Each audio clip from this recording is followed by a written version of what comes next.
नमस्कार, मैं हूं आपके साथ दीप्ति गोयल और आप देख रहे हैं ट्रू इंडिया न्यूज। आइए रुख करते हैं अब खबरों की ओर।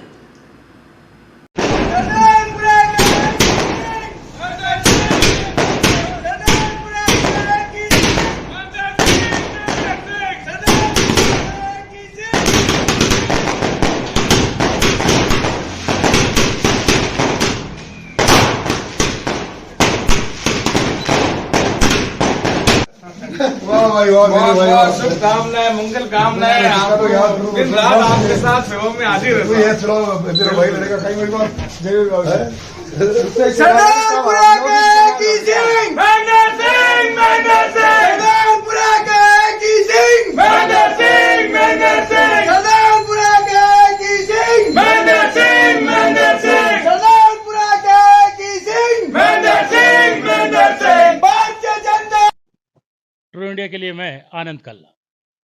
बात विधानसभा की, चुनावों की, चुनाव पे चर्चाओं की, और इन्हीं चर्चाओं के अंदर सरदारपुरा विधानसभा क्षेत्र से जो प्रत्याशी हैं हमारे महेंद्र सिंह जी राठौड़, डॉक्टर महेंद्र सिंह जी राठौड़ प्रोफेसर के रूप में और विकास की गंगा निरंतर बहाते रहे हैं। जब भी आप जेडीए में रहे, वहाँ मुकाबला जो होने जा रहा है वो मुकाबला किसी ऐसी शख्सियत से नहीं जो कोई कमज़ोर हो, और कमज़ोर शख्सियत के सामने तो कोई भी खड़ा हो सकता है। जो राजस्थान के मुख्यमंत्री के रूप में अशोक जी गहलोत हैं, उनके सामने खड़े हैं प्रोफेसर महेंद्र सिंह जी राठौड़। बात करते हैं हम उन्हीं से कि आपका ये जो इस बार का मुद्दा है वो क्या खास रहेगा कि जादूगर की जादूगरी खत्म हो जाए।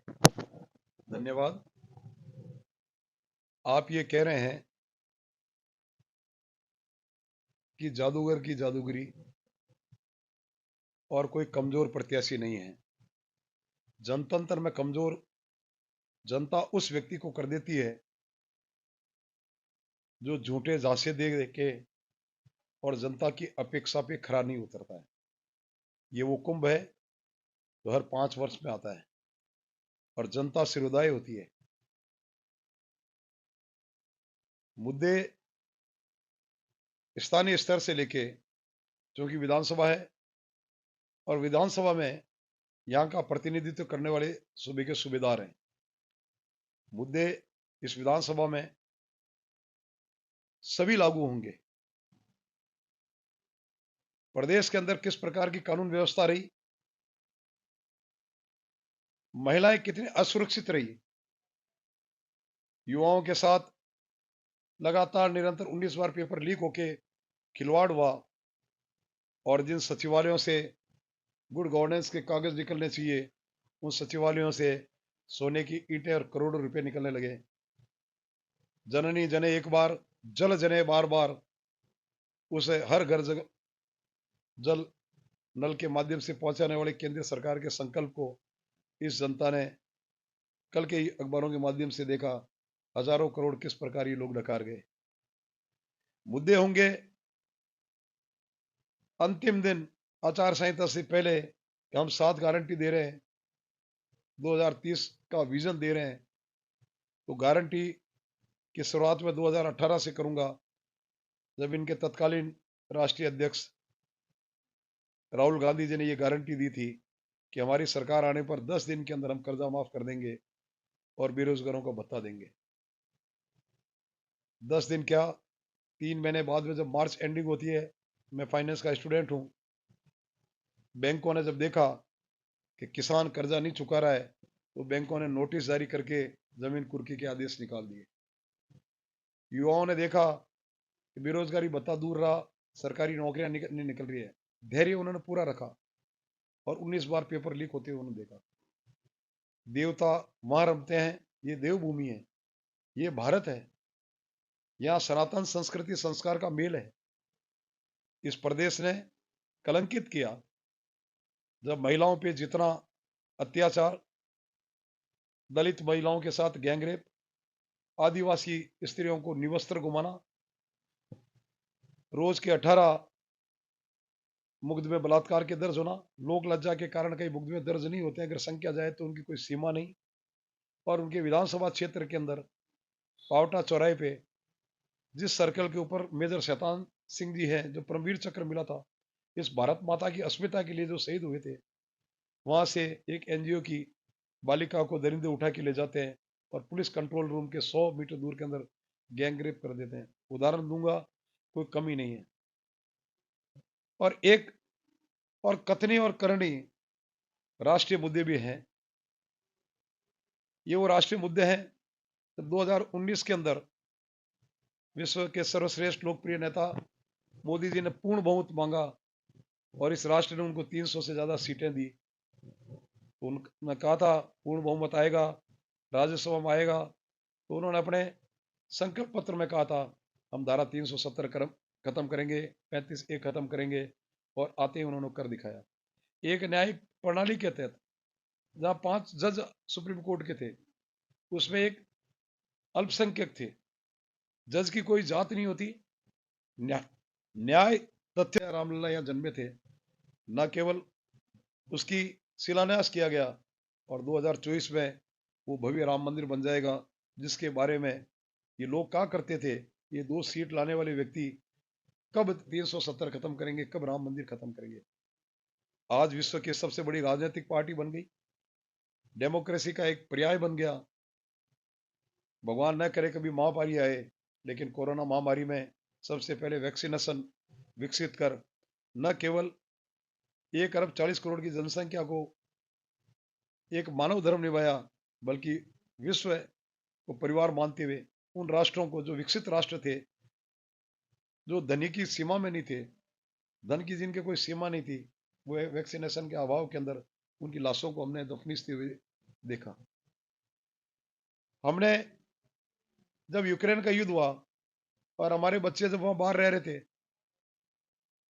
उनके साथ असुरक्षा का भाव बढ़ा और वो बाहर निकले, और बाहर निकलते ही जब भारत का झंडा देखा तो उनको जिस प्रकार दिया, तो पूरे विश्व के विकसित राष्ट्रों का कि हमारे को भी सुरक्षित पहुंचाया जाए। ऐसे कई प्रसंग जो कथनी करनी, एक महिला का आरक्षण, और महिला का आरक्षण के बाद में नई संसद में सबसे पहले उसकी घोषणा। इंसान की कोई जाति नहीं होती, कोई रंग नहीं होता, रक्त का रंग एक होता है। स्त्री पुरुष 2 जाति होती है, और 3 तलाक के 3 शब्द कह के किसी महिला का पूरा जीवन समाप्त कर दिया जाता है। उसको ऊपर उन्होंने विधेयक लाके एक बहुत बड़ी मातृशक्ति को, उस वर्ग की जिन्होंने अब्दुल कलाम जैसे आजाद को पैदा किया, उनके साथ जिस प्रकार का एक अन्याय हो रहा था, विषय गिनाने लगेंगे, अध्याय लिखने लगेंगे, तो शायद अध्यायों की सीमा नहीं होगी। राष्ट्रीय मुद्दे हैं, हमने जो कहा कर दिखाया। 5 साल में इन्होंने राष्ट्र को भ्रष्टाचार के रूप में, ऐसा कोई युवा नहीं जो त्रस्त नहीं, ऐसी कोई महिला नहीं जो सुरक्षित नहीं, ऐसा कोई दंपति सुबह घूमने निकल जाए तो बेलगाम बजरी के अवैध खनन के भरे हुए ट्रक कब रौंद दे, कब कुचल जाए, कोई पूछने वाला नहीं। ऐसा राजस्थान का कोई थाना नहीं जिसमें महिलाओं की चैन स्नैचिंग और वो चीज नहीं हो रही है। महिलाओं को जब मोबाइल बांटे गए तो जो एक प्लांट तरीके से इन्होंने चिरंजीवी योजनाओं के और उन वोटर्स को जो सारी चीज दी, लोग लौटाने लग गए। हमें हमारी सुरक्षा चाहिए, एक ऐसा शासन चाहिए जहां हम स्वतंत्र सांस ले सकें। ये सारे के सारे मुद्दे हैं। और भारतीय जनता पार्टी में मोदी जी ने एक ही चीज कही थी कि मोदी जी गारंटी ले रहे हैं, ये मोदी की गारंटी है कि राजस्थान विकसित होगा, राजस्थान की महिला सुरक्षित होगी, राजस्थान के युवाओं का भविष्य उज्जवल होगा, ये मोदी गारंटी ले रहे हैं।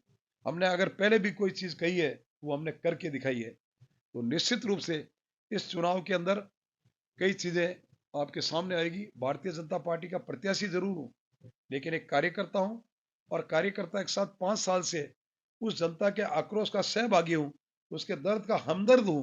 और ये हमदर्द कार्यकर्ता और जनता और मतदाता तीनों मिलकर निश्चित रूप से एक इतिहास बनाने जा रहे हैं। और ये इतिहास न भूतो न भविष्य। पूर्व में इंदिरा गांधी जब रायबरेली से आ रही, इतिहास बना।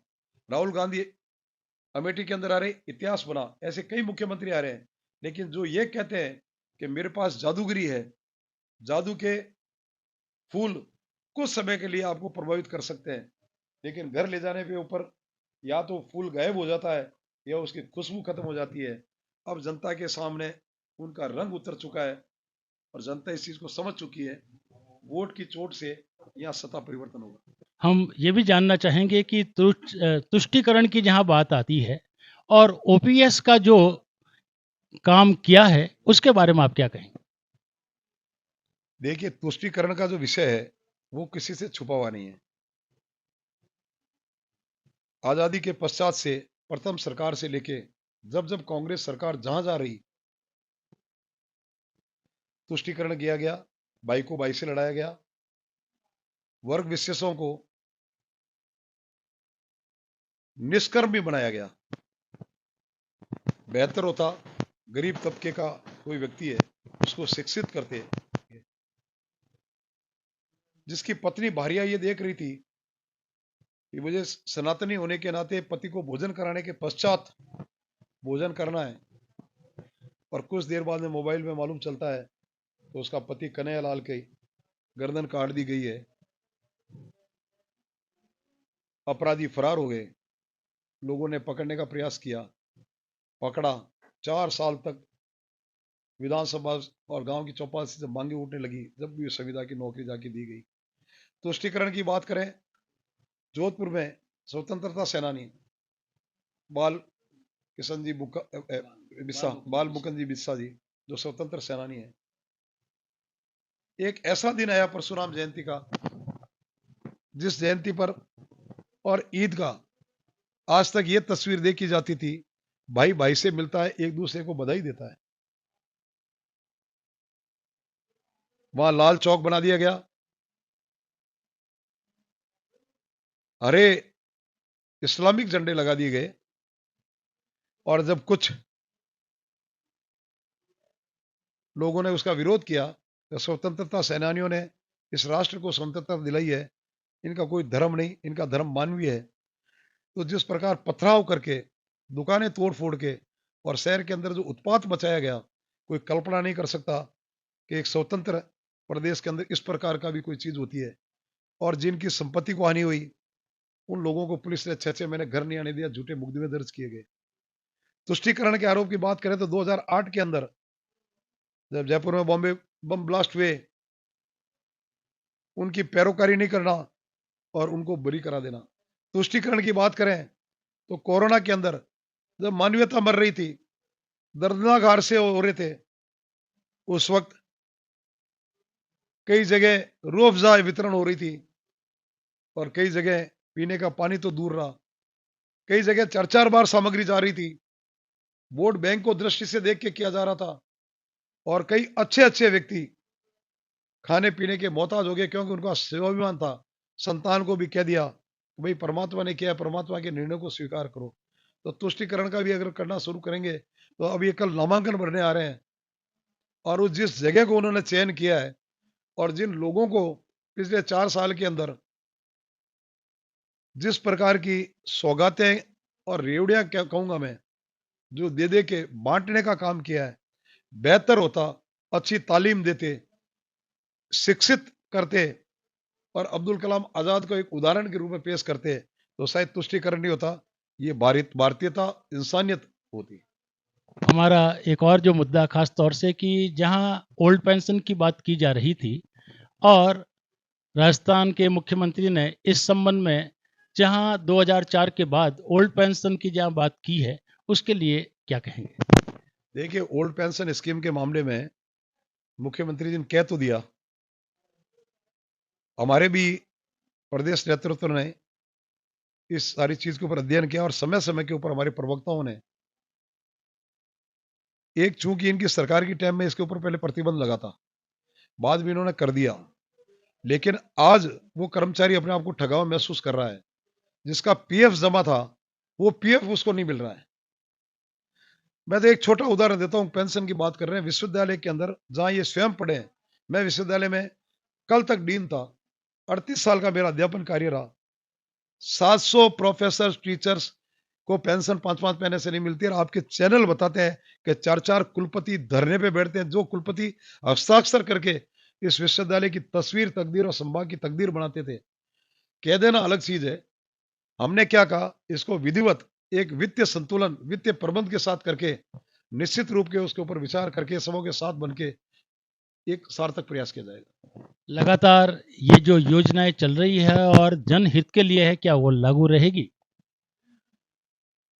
योजनाएं तो वसुंधरा जी ने जो शुरू की थी, भैरू सिंह जी ने 77 में सबसे पहले बताया था अंत्योदय योजना क्या होती है और काम के बदले अनाज योजना क्या होती है, और अन्नपूर्णा योजना के माध्यम से गरीब को अनाज देना शुरू किया था, और भामाशाह योजना और केंद्र मोदी जी ने आयुष्मान योजनाओं के माध्यम से सारी चीज की। और ये आज जितने मुख्यमंत्री आवास नाम से कर रहे हैं ना, मैं डेवलपमेंट अथॉरिटी में चेयरपर्सन रहा हूँ, ये सारे प्रधानमंत्री आवास योजनाओं से सारी राहत और सब्सिडी मिलती है। उसी आयुष्मान को और उसी भामाशाह को परिवर्तित करके चिरंजी कर देना, अन्नपूर्णा को इंदिरा गांधी योजना कर देना, बदले गए। सरकारें आती है, सरकारें जाती है। हमारी सरकारें अच्छी योजना है, जो सार्थक योजना है जो हमने शुरू की थी, और अगर इनकी भी अगर कोई अच्छी ऐसी योजना होगी जिससे जनहित रहता है तो हम हमेशा प्रतिकूलता नहीं रखते हैं, अनुकूलता रखते हैं। बहुत बहुत धन्यवाद। बात प्रोफेसर महेंद्र सिंह जी से